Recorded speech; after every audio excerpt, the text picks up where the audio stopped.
My parents had a similar emigration from India to the United States, and there's always the chip on the shoulder, a lot of academic pressure, a lot of pressure to be successful. Anything less than an A is unacceptable, at least it was in my house. Did you feel any of that pressure to be successful, or hearing the stories or understanding? How was that experience? 100% identify with that. It was ingrained in us from a very, very, very young age. And I think the kind of origin of that was really my father's story, because he came from a very, very, very poor family and actually was raised by a single mom. And he was the youngest of his brothers and sisters.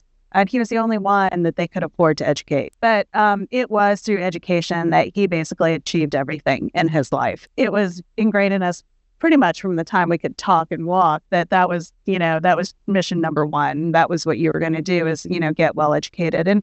And like many, I think, immigrant families, there was a tremendous amount of not only pressure, but pride and sacrifice for good education. So, you went to the places that had the best schools, scrimped and saved so you could send the kids to the best schools and afford, all the resources so that they could be educated.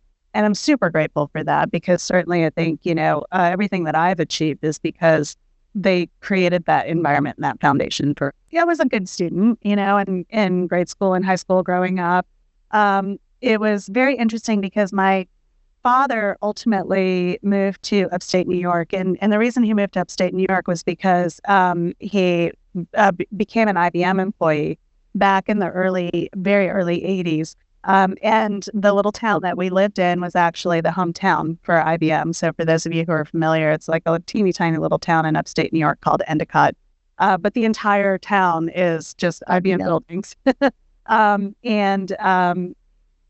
It was almost this like little utopia, because there were great schools there. There was just an incredible like collection of really, amazing people that the company had brought together, and just this like really rich learning environment. So I grew up in that, and that was really, just pure luck. But, I thrived in school, had good friends, all of that good stuff. And honestly, didn't know what I wanted to do with my life. Who does when they're 16, 17 years old?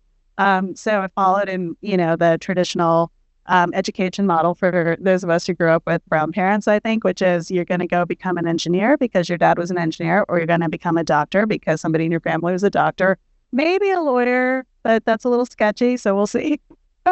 And so I went to college there at Cornell University. And honestly, just because I got in, I knew nothing about the university, but it was a great school. So my parents knew that. So they were like, okay, you're going there. And I went to the engineering program, and I honestly, for the first 2 years, just kind of bopped around the engineering program from major to major, because I couldn't find anything that I liked. It started in electrical engineering. I couldn't even get my head wrapped around what that was all about. And then I went to mechanical engineering, and then I went to material science, and none of that stuff made sense to me. Last stop was IE, and I loved the class that I took, and I'm like, this is what I'm doing. So the rest is history after that.